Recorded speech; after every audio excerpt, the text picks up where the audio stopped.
Ya, bisa masuk.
Assalamualaikum warahmatullahi wabarakatuh. Kami dari kelompok 3 ingin mempresentasikan chapter 20 tentang akuntansi untuk imbalan pensiun dan manfaat Purnakarya.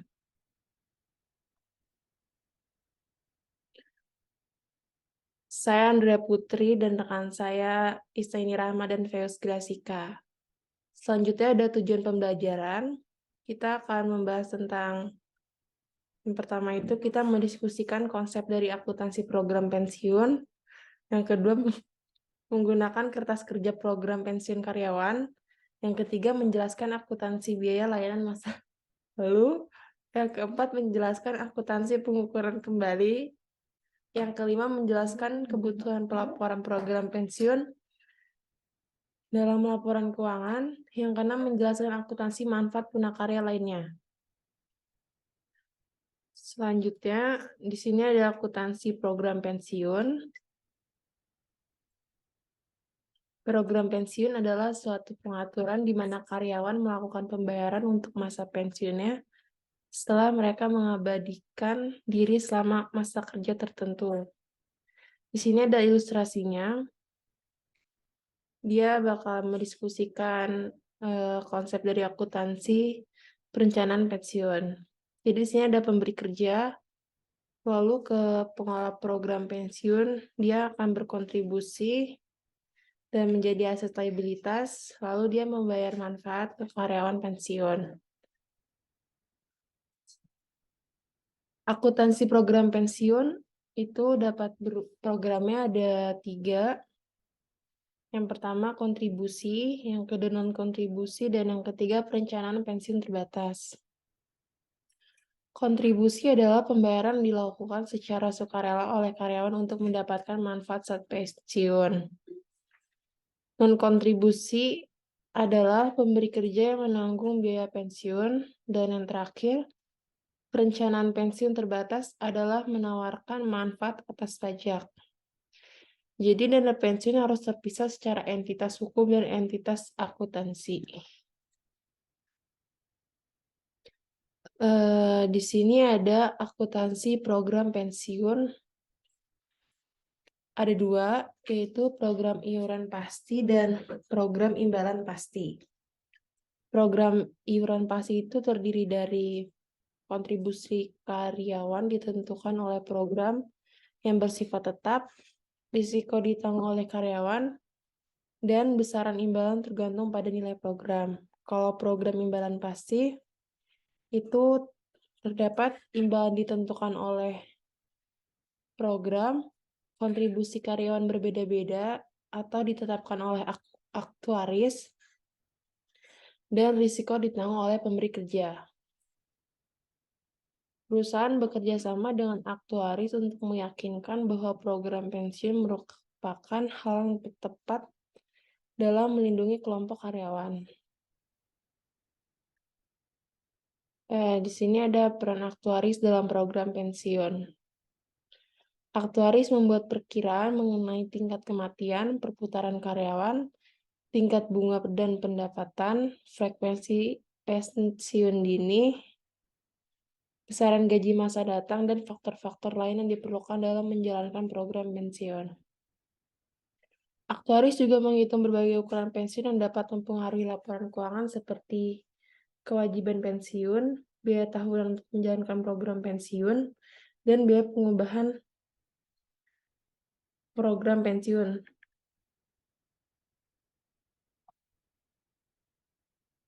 Di sini ada dua pertanyaan tentang mengukur liabilitas. Yang pertama, apakah kewajiban pensiun yang harus dilaporkan oleh perusahaan dalam laporan keuangan? Yang kedua, berapakah beban pensiun untuk satu periode? Ini di sini ada cara untuk mengukur liabilitas. Kewajiban pensiun karyawan adalah kewajiban kompensasi yang ditangguhkan yang dimiliki oleh para karyawan atas masa kerja sesuai dengan syarat yang ditentukan dalam program pensiun. Jadi di sini ada pendekatan alternatifnya. Itu pertama itu dari present value of expected cash flow, lalu ke face benefit obligation, yang ketiga cumulative benefit obligation, yang keempat LASB choice. Selanjutnya akan dilanjutkan oleh rekan saya.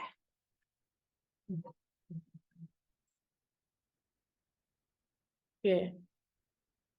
Mana nih? Ya, mana Andri?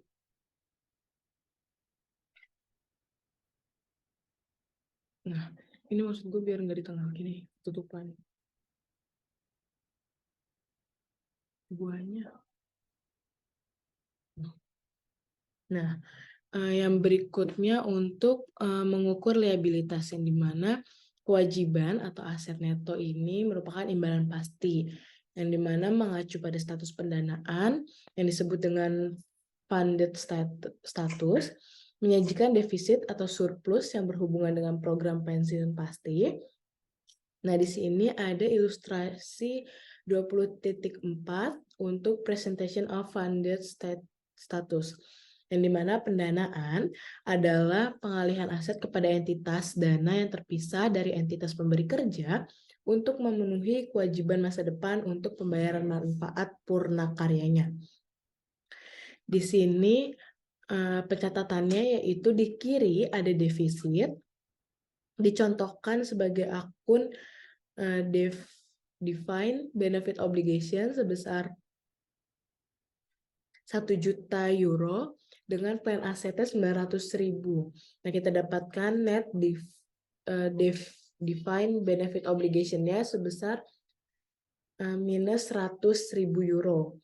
Nah, lalu di sebelah kanannya ada surplus. Di sini surplus, yaitu defined benefit obligation sebesar 150.000 euro dan plan asetnya 200.000 euro, yang dimana defined benefit obligation-nya ini minus 150.000 dan hasilnya merupakan net defined benefit asset sebesar 50.000.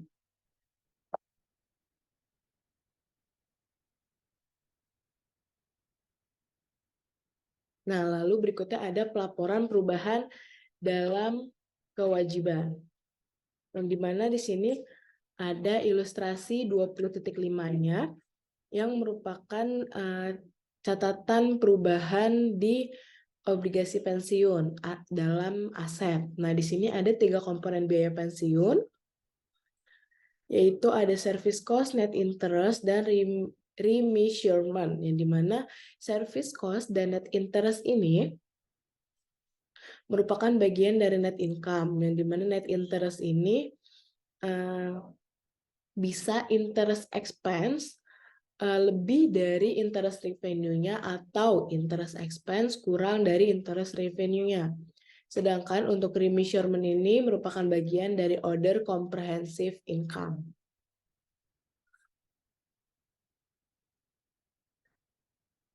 Nah, berikutnya ada pelaporan perubahan dalam kewajiban atau aset. Di sini, pertama ada perubahan dalam biaya layanannya. Contoh komponen biaya pensiun nih. Biaya layanan saat ini muncul dari nilai kini kewajiban manfaat pasti atas layanan karyawan dalam periode berjalan. Untuk biaya layanan masa lalu, merupakan nilai kini kewajiban manfaat pasti atas layanan karyawan dalam periode sebelumnya. Umumnya terjadi karena adanya amandemen atau perubahan terhadap program pensiun dan dilaporkan dalam laporan penghasilan komprehensif dalam bagian operasional dan memengaruhi penghasilan bersih. Dalam biaya layanan ini, contoh komponennya itu perusahaan harus mempertimbangkan level kompensasi masa datang dalam mengukur kewajiban kini dan beban pensiun periodik. Yang kedua, pelaporan perubahan dalam kewajiban ini ada bunga neto. Dihitung dengan cara mengalihkan tarif diskonto dengan status pendanaan dari program pensiun. Kewajiban neto manfaat pasti yang dihasilkan dari beban bunga, aset neto manfaat pasti dihasilkan dari pendapatan bunga, jumlahnya selalu ditampilkan di bawah bagian operasional dari laporan laba rugi pada bagian pembiayaan. Nah, bunga neto ini tingkat diskontonya didasarkan pada hasil obligasi berkualitas tinggi yang konsisten dengan kewajiban pensiun perusahaan.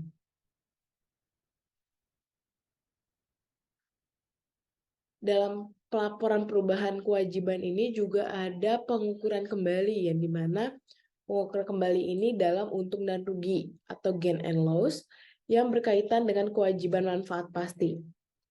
Untung dan rugi ini atas nilai wajar dari aset program pensiun, dan juga komponen ini dilaporkan dalam Other Comprehensive Income atau Net of Tax.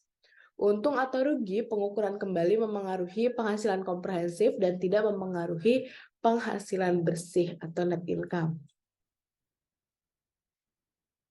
Adapun akuntansi program pensiun ini, ada aset program pensiun dan imbalan aktual. Aset program pensiun ini investasi dalam bentuk saham, obligasi, efek lainnya, dan real estate. Dilaporkan dengan nilai wajar atau fair value, dan kontribusi pemberi kerja dan imbalan aktual dari aset program pensiun menambah nilai aset program pensiun. Manfaat yang dibayarkan kepada para karyawan akan menurunkan nilai aset program pensiun.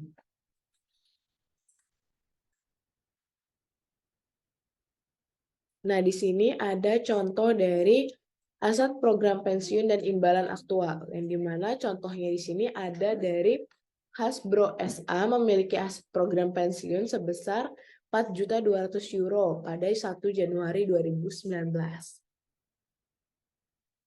Selama tahun 2019, Hasbro memasukkan dana sebesar 300.000 euro ke dalam program dan membayarkan manfaat pensiun sebesar 250.000. Imbalan aktual dari aset program tahun ini adalah 210.000 euro. Beberapa perusahaan menghitung imbalan aktualnya seperti yang tertera pada layar ini. Nah, ada plan aset, kita tulis pada 1 Januari 2019 sebesar 4.200.000 euro. Ini yang di awal. Lalu ada plan aset pada 1 Januari 2019 sebesar 4.200.000 juga. Tapi ini sebagai minus. Dan ada increase in fair value of plan asset sebesar 260.000. Lalu kita tulis di debit, ada contribution to plan sebesar 300.000 dan tambahan benefit payment to employee sebesar 250.000. Nah, 300.000 ini dan 250.000 ini kita kurangkan menjadi 50.000 sebagai pengurang dari akun-akun sebelumnya. Kita dapatkan perhitungan ke bawahnya dari plan aset pertama sampai akhir itu ada actual return sebesar 210.000.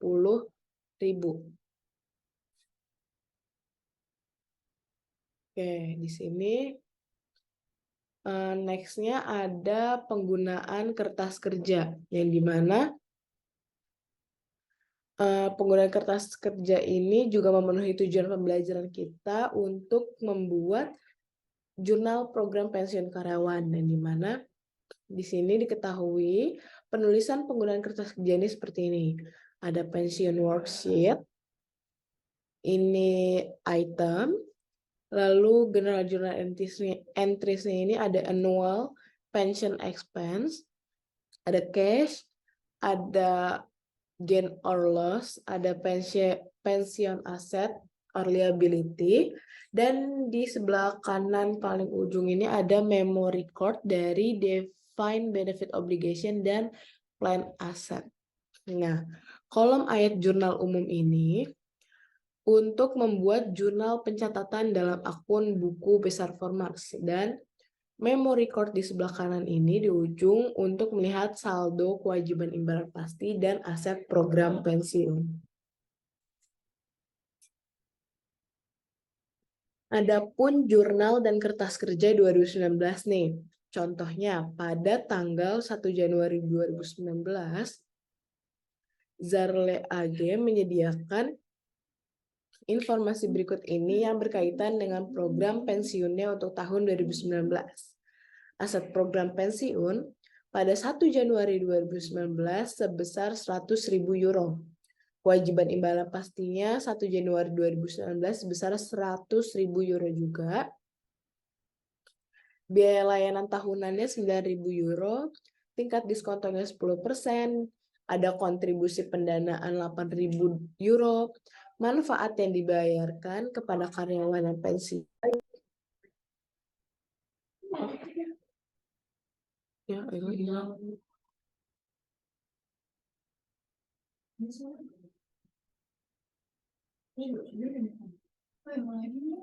Nah, di sini dilanjutkan dengan manfaat yang dibayarkan kepada karyawan yang pensiun selama tahun berjalan sebesar 7.000 euro. Nah, diminta buatlah kertas kerja, program pensiun, dan ayat jurnal Zarle Company untuk tahun yang berakhir 31 Desember 2019.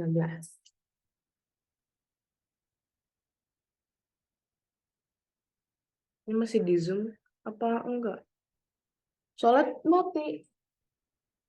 Oh, lagi dia siapin. Jadi baru ini dia bro ya berapa ya bisa aja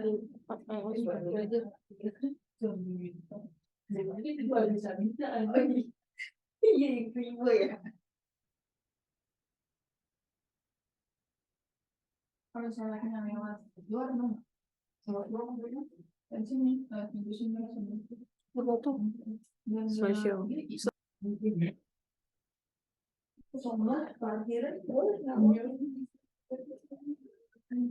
Oke, permintaan di soal tersebut untuk membuat kertas kerja, program pensiun, dan ayat jurnal Zarle Company untuk tahun yang berakhir 31 Desember 2019. Nah, untuk pencatatannya sendiri, kita ketahui tadi ada transaksi seperti sebelumnya. Dan di sini kita tulis jurnal dan kertas kerja 2019. Nih, ada aset program pensiun. Nih, kertas kerja program pensiun 2019 dari Zarle Company.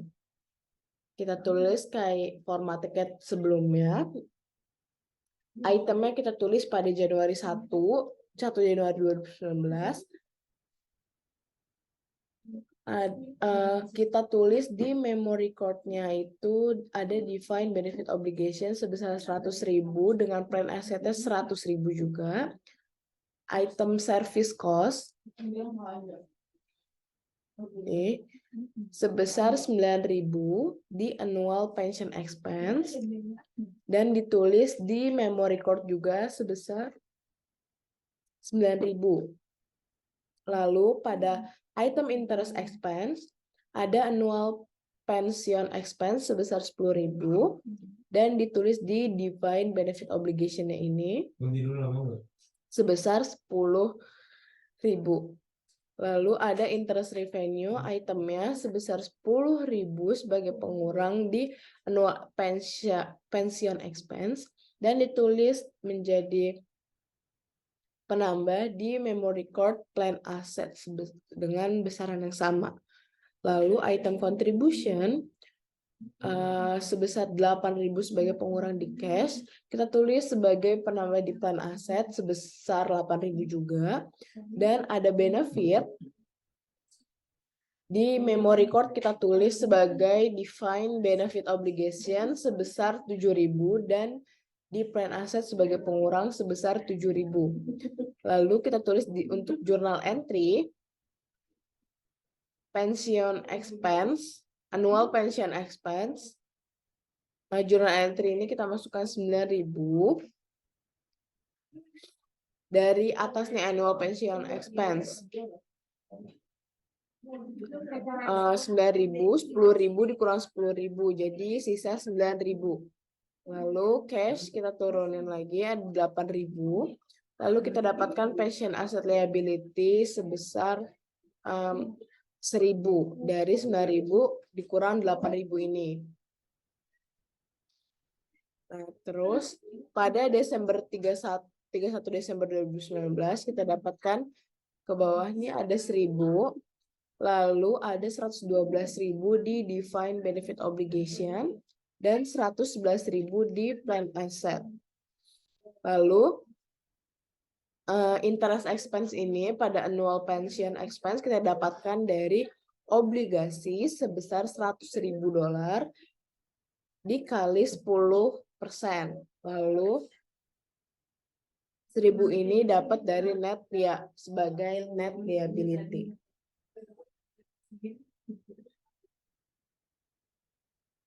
Nah, lalu berikutnya ini masih untuk Zarle Company. Kita juga masih mencatat jurnal dan kertas kerja pada tahun 2019-nya. Nah, ayat jurnalnya kita tulis sebagai pension expense di debit sebesar 9.000 dan di kredit ada cash dan juga pension aset atau liability cashnya sebesar 8.000 dan pension asetnya sebesar 1.000.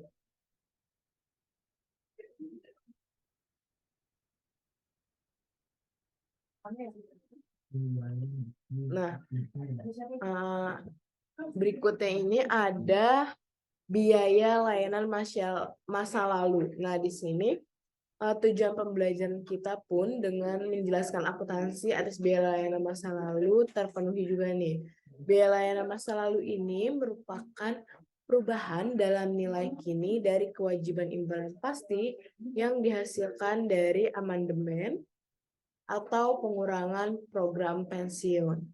Nah, bisa dilihat pada ilustrasi 20.12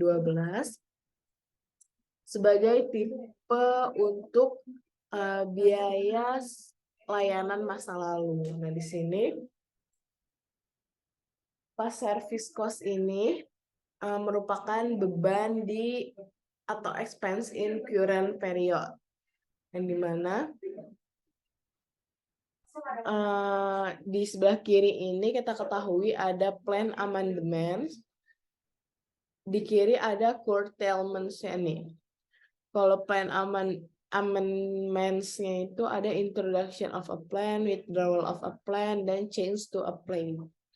Nah, curtailment ini significant reduction in the number of employee covered by the plan. Lalu Di sini ada contoh lain untuk jurnal dan kertas kerja 2020. Contohnya pada 1 Januari 2020, Zarle AG melakukan amandemen program pensiun untuk memberikan manfaat layanan masa lalu kepada para karyawan dengan nilai kini sebesar 81.600 euro. Fakta tambahan berikut ini digunakan dalam program pensiun perusahaan tahun 2020. Diketahui ada transaksi biaya layanan tahunan sebesar 9.500 euro dengan tingkat diskonto 10%, kontribusi pendanaan tahunan 20.000 euro, manfaat yang dibayarkan kepada para karyawan yang selama tahun berjalan sebesar 8.000 euro, dan diminta membuat kertas kerja dan jurnal pencatatan program pensiun Zarle Company untuk tahun yang berakhir pada 31 Desember 2020. Kita dapatkan di sini contoh penulisan jurnal dan kertas kerja 2020 untuk Zarle Company ini. Nah, kertas kerja program pensiun 2020 Zarle Company ini kita tulis seperti sebelumnya. Ada general journal entries dengan annual pension expense, cash, OCI gain or loss, pension asset liability, dan memo record-nya.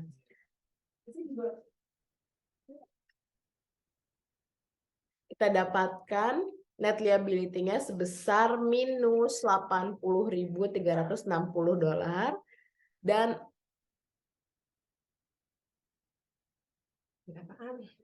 obligasinya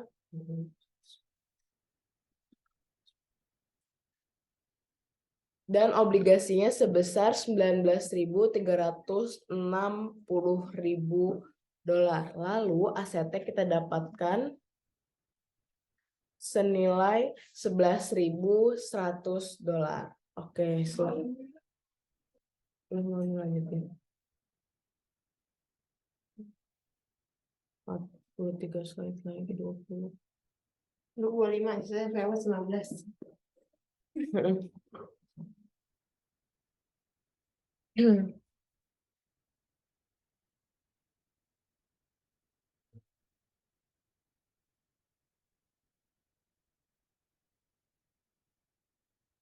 Selanjutnya di sini ada pengukuran kembali, perubahan tidak terduga dan tidak diharapkan dapat muncul dari yang pertama itu perubahan besar dan tiba-tiba dalam nilai kini aset program pensiun dan perubahan asumsi pada aktuaris yang dapat mempengaruhi jumlah kewajiban imbalan pasti. Keuntungan atau kerugian yang terjadi dilaporkan dalam other comprehensive income. Di sini ada keuntungan atau kerugian aset. Perbedaan antara imbalan aktual dan pendapatan bunga dihitung dalam menentukan bunga neto. Contohnya, SpotBob SA memiliki aset program pensiun pada 1 Januari tahun 2019 sebesar 100.000 euro. Tingkat diskonto tahun berjalan sebesar 6% dari imbalan aktual atas aset program pensiun tahun 2019 sebesar 8.000 euro. Pada tahun 2019, SpotBob harus mencatat keuntungan aset sebesar 2.000 euro yang dihitung sebagai di sini ada nama jurnalnya actual return itu sebesar 8.000 euro. Plus interest revenue-nya itu 100.000 euro dikali 6% dari diskonto tahun yang berjalan. Itu hasilnya 6.000, jadi aset gain-nya masuk itu sebesar 2.000 euro. Selanjutnya ada segala perubahan di dalam asumsi aktuaris yang dapat mempengaruhi jumlah kewajiban imbalan pasti. Perusahaan melaporkan keuntungan liabilitas dan kerugian liabilitas dalam other comprehensive income atau GL. Yang kedua, perusahaan harus mengakumulasikan keuntungan dan kerugian aset dan liabilitas dari tahun ke tahun di dalam accumulated other comprehensive income. Yang ketiga, jumlah ini dilaporkan dalam laporan posisi keuangan pada bagian ekuitas. Nah, di sini ada jurnal dan kertas kerja tahun 2021. Contohnya, fakta berikut ini digunakan pada Zerle Company untuk program pensiunnya di tahun 2021. Biaya layanan tahunnya 13.000 euro, tingkat diskontonya 10%, imbalan aktual atas aset program pensiun 12.000 euro, kontribusi pendanaan tahunan 24.000 euro, manfaat yang dibayarkan kepada karyawan yang pensiun dalam tahun berjalan 10.500 euro, perubahan dalam asumsi aktuaris yang dilakukan pada akhir tahun terhadap kewajiban imbalan pasti sebesar 265.000 euro. Jadi yang kita disuruh buat tas kerja pensiun dan ayat jurnal pencatatan Zara Company untuk tahun yang berakhir 31 Desember 2021. Pelan-pelan biar dapat sidang. Di sini ada kertas kerja program pensiun dari Zara Company.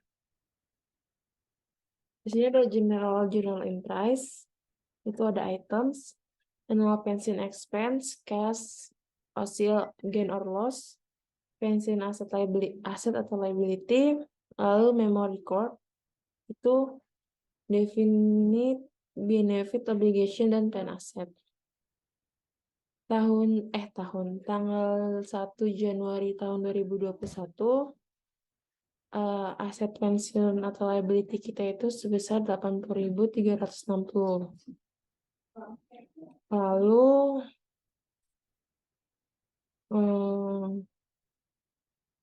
service cost-nya sebesar 13.000 and interest. Itu 13.000, lalu interest expense sebesar 21.446. Itu hasilnya dapat dari yang ada di memory card. 214.460 itu dikali 10% sama diskonto tahunan yang berjalannya. Jadi hasilnya 21.446. Lalu interest revenue-nya itu sebesar 13.410. Itu dapat dari plan asetnya yang ada di memory card itu 134.100 dikali 10% diskonto yang berjalan. Lalu contribution-nya cash-nya itu sebesar 24.000. Ada di plan aset. Lalu benefit-nya dapat 10.500, itu dapat dari 214. Baru deh.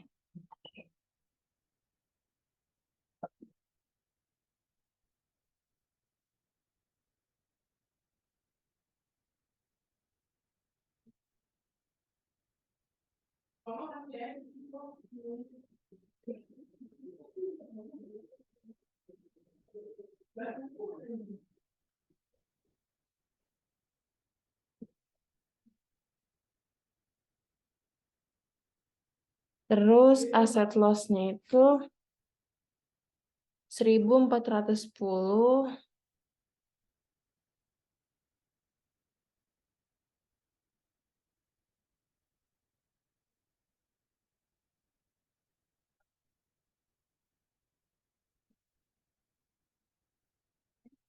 Liability loss-nya 26.594.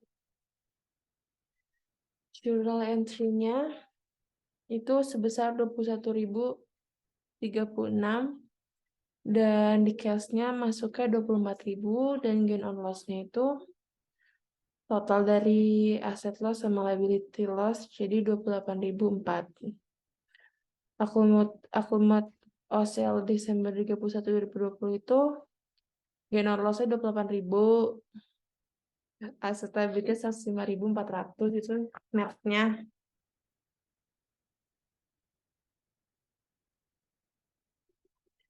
Di sini ada jurnal dan kertas kerja.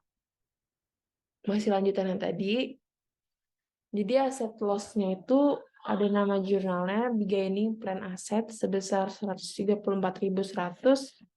diskon rate 10%, jadi 134.100 dikali 10%.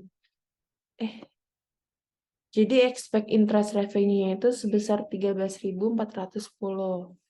Aktual return-nya itu 12.000, jadi gimana ya?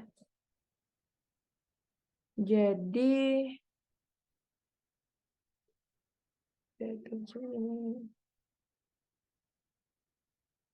hasilnya aset loss-nya itu 1.410. Kita harus selanjutnya ngitung liability loss tanggal Desember 31 tahun 2020. Dia balance-nya itu 214.460, service cost-nya sebesar 13.000, interest expenses sebesar 21.446.000, dan benefit paid-nya itu 10.500. Jadi total balance service cost interest itu ditambah lalu dikurang sama benefit paid-nya. Jadi balance before adjustment itu sebesar 278.406.000. Balance as determined by actuary-nya itu 265.000. Jadi liability loss-nya 26.594. Oh, sudah belum?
Kok gue jadi ganteng banget gitu?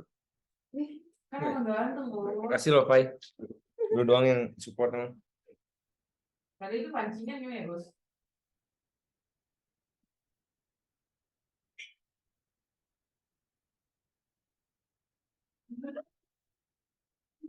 Oke, melanjutkan dari rekan saya sebelumnya. Di sini ada jurnal dan kertas kerja 2021. Untuk jurnal pencatatan program pensiun 2021 dari Zarle Company. Seperti kita lihat di layar, ada journal entries. Untuk itemnya yang pertama pada tanggal 1 Januari 2021, pension asset liability-nya sebesar 80.360. Kemudian kita lanjut ke journal entry. Journal entry-nya di annual position expense-nya 21.036 perak. Kemudian cash-nya minus 24.000. Kemudian gain on loss or loss-nya 28.400 perak, maksud saya 4 perak. Kemudian untuk aset dan liability-nya sebesar minus 25.040 perak. Selanjutnya untuk accumulated OCI pada tanggal 31 Desember 2020, untuk gain on loss-nya sebesar 28.400. 4 perak. Kemudian untuk aset liability-nya sebesar minus 105.400. Kemudian untuk di sisi kanannya ada memo record. Sini ada dividend benefit obligation yang nilainya sebesar minus 214.460.000. Kemudian untuk plan asetnya 134,100. Oke. Kemudian untuk jurnalnya, untuk debit ada pension expense sebesar 21.336 perak. Kemudian masih di debit. Other comprehensive income sebesar 28.004 perak on debit. Kemudian cashnya 24.000 on kredit. Kemudian pension asset or liability-nya sebesar 25.004 perak di kredit.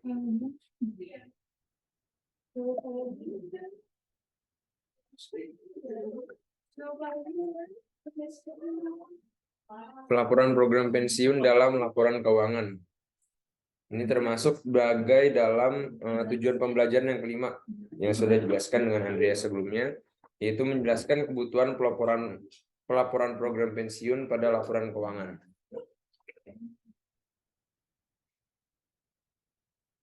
Dalam laporan keuangan,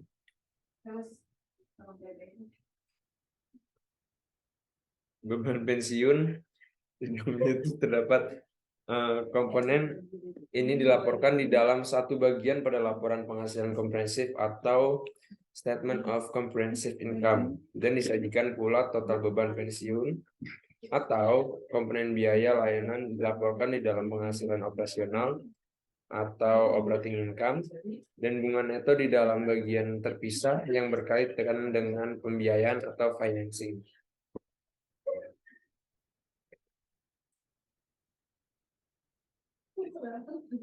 Oke, saham laporan keuangan. Dalam laporan keuangan, keuntungan dan kerugian dari pengukuran kembali terbagi menjadi 2 poin. Yang pertama itu keuntungan dan kerugian aset dan liabilities diakui dalam other comprehensive income, kemudian tidak diakui dalam penghasilan bersih atau net income.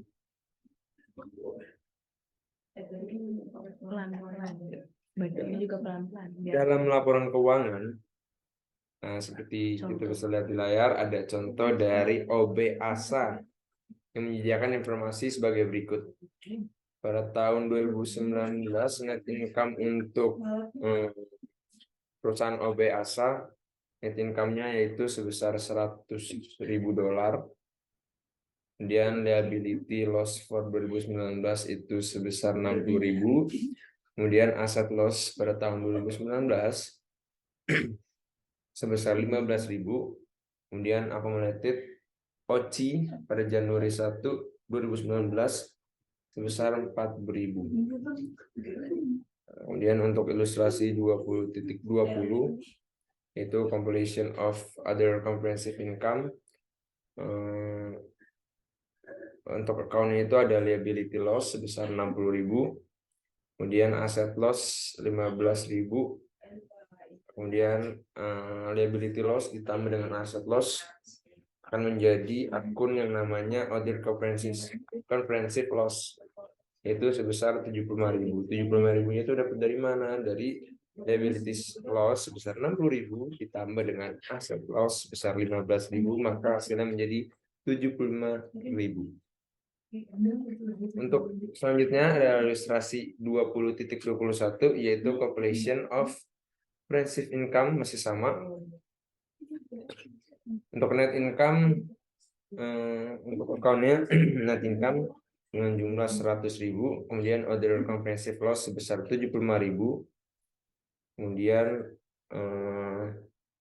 net income dikurang dengan other comprehensive loss akan menghasilkan account yang namanya comprehensive income, yaitu comprehensive income 100.000 dikurang 75.000, maka hasilnya 25.000. Oke, next.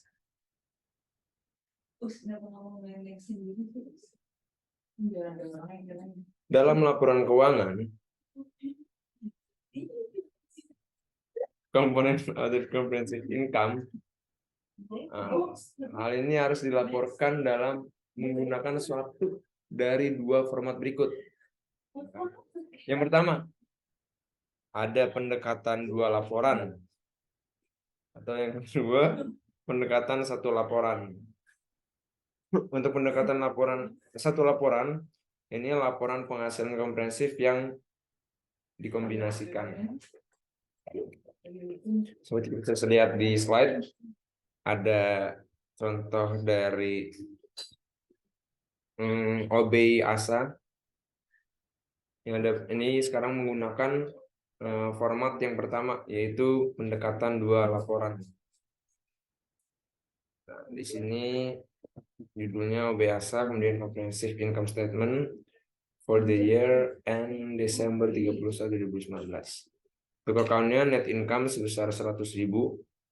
Kemudian other comprehensive loss-nya itu account-nya ada liability loss sebesar 60.000. Kemudian asset loss sebesar 15.000.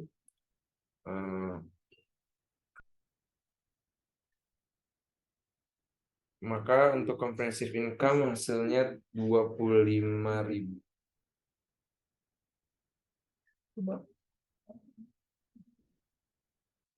Oke, dalam laporan keuangan seperti kita lihat di layar ada ilustrasi 20.23 yaitu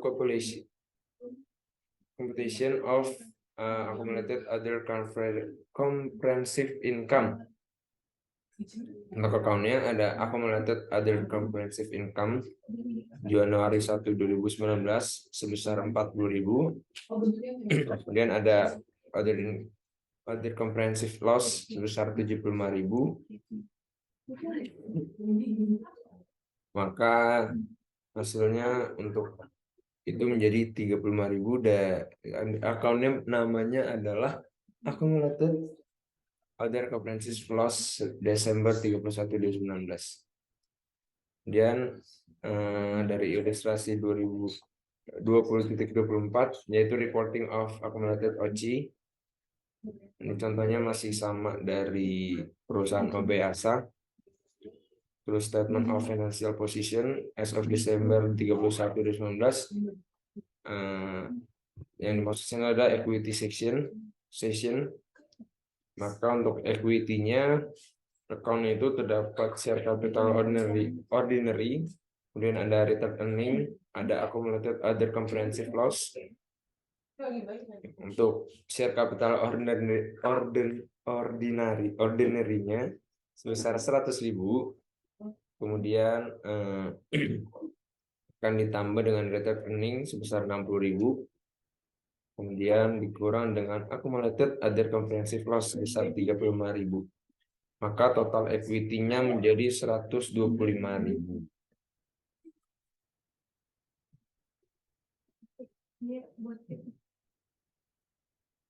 Dalam laporan keuangan terdapat pengakuan status pendanaan neto dari program pensiun. Perusahaan harus mengakui dalam laporan posisi keuangan mengenai status overfunded atau aset program pensiun atau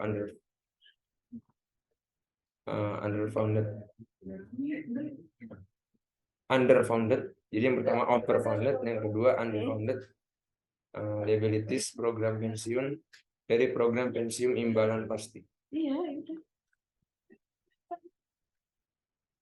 Dalam laporan keuangan, klasifikasi aset program pensiun atau liabilities program pensiun 36.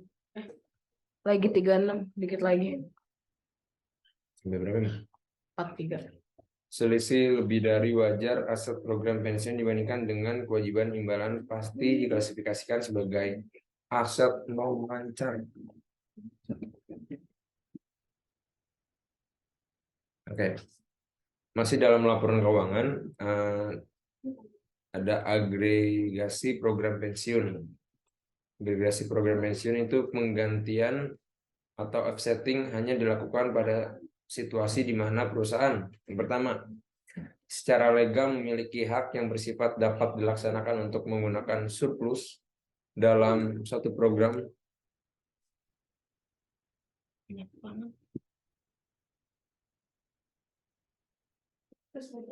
Jangan dong. Suatu program guna menutup kewajiban dari program lainnya, dan yang kedua berniat untuk menyelesaikan kewajiban berdasarkan basis neto ataupun merealisasikan surplus dalam satu program dan menyelesaikan kewajibannya berdasarkan program lain secara bersamaan.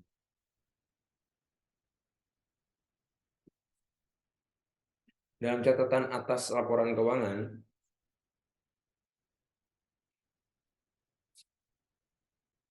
itu perusahaan perlu untuk mengungkapkan informasi mengenai yang pertama terbagi menjadi 3. Yang pertama penjelasan mengenai karakteristik program imbalan pasti dan resiko terkait, kemudian identifikasi dan penjelasan jumlah dalam laporan keuangan yang muncul dari program imbalan pasti yang dimilikinya. Yang ketiga atau yang C, gambaran bagaimana program imbalan pasti dapat mempengaruhi jumlah waktu dan ketidakpastian atas arus kas masa depan perusahaan. Oke, manfaat punakarya lainnya. Nah, seperti saya sudah dibahas oleh Andre di awal, kita masuk ke tujuan pembelajaran yang ke-6, yaitu menjelaskan akuntansi manfaat punakarya lain. Untuk itemnya, seperti kita lihat di ilustrasi 20.27, ada difference between pension and post-retirement healthcare benefit. Untuk itemnya yang pertama ada founding, ada benefit, ada beneficiary, ada benefit payable, ada predictability. Untuk pensiun dari item founding itu sifatnya general funded. Untuk healthcare benefitnya general non-funded. Dan untuk benefit dari pensiun itu well defined and level dollar amount. Untuk healthcare benefitnya general Not funded. Generally not funded. Generally uncapped. and great variability. Terus untuk item yang beneficiary, pension itu ada retire, maybe some benefit to serving spouse. Kemudian untuk healthcare benefitnya itu ada late spouse and other dependent. Dan untuk benefit payable dari pensiun itu monthly di setiap bulan. Kemudian untuk healthcare benefitnya itu manfaat dari healthcare benefit as need and use. Selama dibutuhkan. Kemana? Ya. Kemudian item Udah pesan tadi? predictability, Udah ini. pension variable are Reasonably predictable. predictable. Okay, healthcare benefit left. Utilization. next. Oke. Okay, thank you. Oke, baik. Terima kasih. Assalamualaikum.